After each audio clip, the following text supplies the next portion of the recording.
Buenos días, mi nombre es María José Dable y en esta oportunidad les voy a explicar sobre el examen 1 de el primer examen de la unidad 1. ¿Qué estudia la economía internacional? Bueno, la economía internacional estudia principalmente los movimientos económicos entre países diferentes, analizando de forma detallada los factores de producción de cada uno de ellos, con la finalidad de poder analizar qué producto le conviene seguir produciendo o dejar de hacerlo. Por lo tanto, también se enfoca en las ventajas y desventajas que conlleva comercializar con otro país, tomando en cuenta las zonas geográficas, los mercados, los beneficios y términos de intercambio. De acuerdo con los economistas clásicos, las relaciones económicas internacionales estaban regidas por tres leyes o principios fundamentales. Estas tres leyes son las siguientes: el principio de la división internacional de trabajo, la ley de los costos o ventajas comparativas, la ley del restablecimiento automático del equilibrio internacional. ¿Por qué razón surge la teoría del comercio internacional? Bueno, el comercio internacional surge como una alternativa para poder satisfacer las necesidades humanas que se tenían en los pueblos en aquel entonces, considerándose como una forma de producción indirecta. Por lo tanto, este comercio entre países nace a partir de que se constituye el Estado o nación. Entonces, tenemos dos países, México y Estados Unidos, dos bienes diferentes. Tequila lo produce México y los autos lo produce Estados Unidos. Entonces, aquí vemos cómo México, para producir un litro de tequila, para producir tequila, un litro, ocupamos 15 horas de trabajo, mientras que Estados Unidos ocuparía 25 horas de trabajo. Para el bien de los autos, México para producir un auto ocuparía 25 horas de trabajo, mientras que Estados Unidos 15 horas de trabajo. Entonces, en este ejemplo podemos notar que México tiene una ventaja absoluta en producir tequila, dado que ocupa menos horas para producir un litro de tequila y por lo tanto se especializaría en la tequila. Y Estados Unidos entonces va a producir autos porque obviamente tiene en menos tiempo, produce más autos que México. En el siguiente ejemplo vemos igual, tenemos tequilas, tenemos autos, tenemos México y tenemos Estados Unidos. Acá sacamos los precios de autarquía, ¿verdad? De ambos casos, y podemos ver cómo podemos determinar que la ventaja comparativa, si México decide producir autos, perdería 1.4 unidades de tequila, pero si produce tequila solo perdería 1.71 de autos.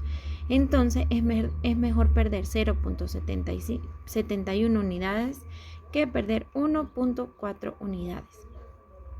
Pero en términos de costos de oportunidad es mejor producir autos porque estaría en 1.4. En relación al artículo de Díaz, ¿cuál es el objetivo general del artículo? ¿Qué metodología se utilizó y cuáles fueron sus principales conclusiones? El objetivo principal del artículo se basa en todas aquellas teorías sobre el comercio, pero basadas en la actualidad, con la finalidad de poder saber si estas teorías económicas del comercio funcionan hoy en día con la globalización y las crisis que hemos tenido. Los métodos que se utilizaron fueron métodos de modelos económicos ortodoxos de la teoría neoclásica del comercio internacional, tomando en cuenta una metodología investigativa, utilizando instrumentos económicos que hayan sido exitosos a lo largo de los siglos. Se utilizaron estimaciones, métodos estadísticos y análisis económico. Una de las conclusiones arroja que se deben actualizar y reformar las hipótesis del modelo de HO para poder compararlo con la actualidad. Otra de las conclusiones más interesantes habla sobre el idioma, lo que demuestra que a pesar de que se halló que la variable del idioma común tiene el impacto esperado sobre los flujos comerciales, llama la atención que Estados Unidos y los países de la Unión Europea son socios muy importantes en la estructura comercial de Colombia y no hablan castellano. Esto muestra justamente la importancia de los factores asociados al teoría neoclásico y otros aspectos no tenidos en cuenta en las estimaciones, como la existencia de tratados comerciales y preferencias arancelarias entre los países según Díaz B. del 2014. Lo que quiere decir que no importa si hablan español o no hablan español, o si hablan el mismo idioma o no hablan el mismo idioma, lo importante es que mientras se tenga los mismos términos del comercio internacional, se pueden hacer tratados entre dos países y se pueden intercambiar bienes o servicios. ¿Qué significan los costos crecientes y la frontera de producción diferentes entre países?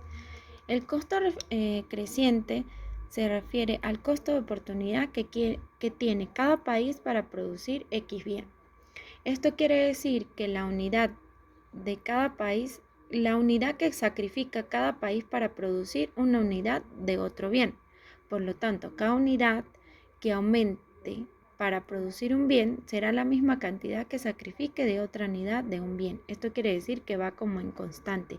Si produzco un bien X, debo disminuir un bien de Y.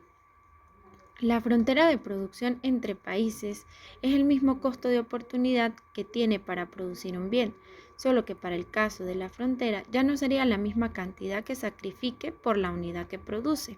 En este caso, le costará mucho más sacrificar una unidad del bien para producir otro. Esto quiere decir que cuando tenemos un gráfico y tenemos nuestra curva, acá influye mucho si tenemos, por ejemplo, dos terrenos, o mejor dicho, dos bienes y un terreno. Entonces debemos escoger cuál vamos a sacrificar para producir otro, o mejor dicho,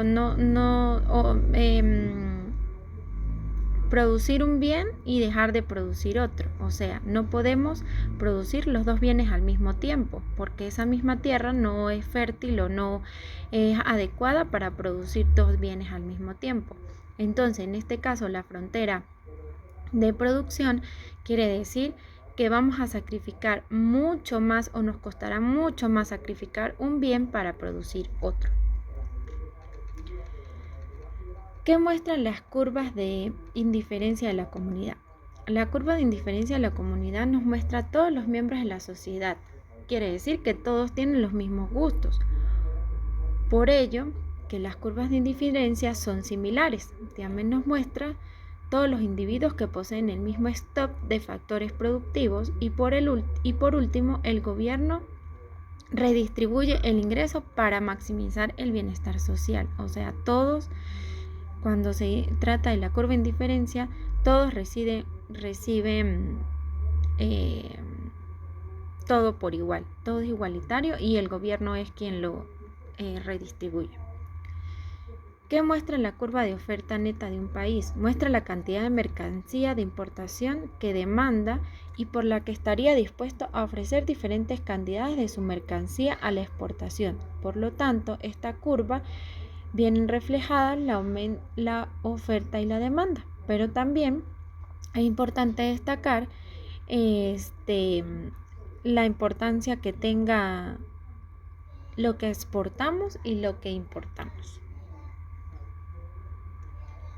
¿Cómo se definen los términos de intercambio? Bueno, los términos de intercambio se definen por la relación que existe entre los precios de las importaciones y las exportaciones, tomando en cuenta, es decir, el precio relativo de las exportaciones en términos de importaciones, lo que permite tener presente el costo que sale importar productos o simplemente especializarse en ello, lo que quiere decir que debería ser igual la exportación a las importaciones, no debería ser mayor las importaciones a las exportaciones, dado que estamos gastando más en las importaciones que especializarnos en un bien que pudiéramos hacerlo desde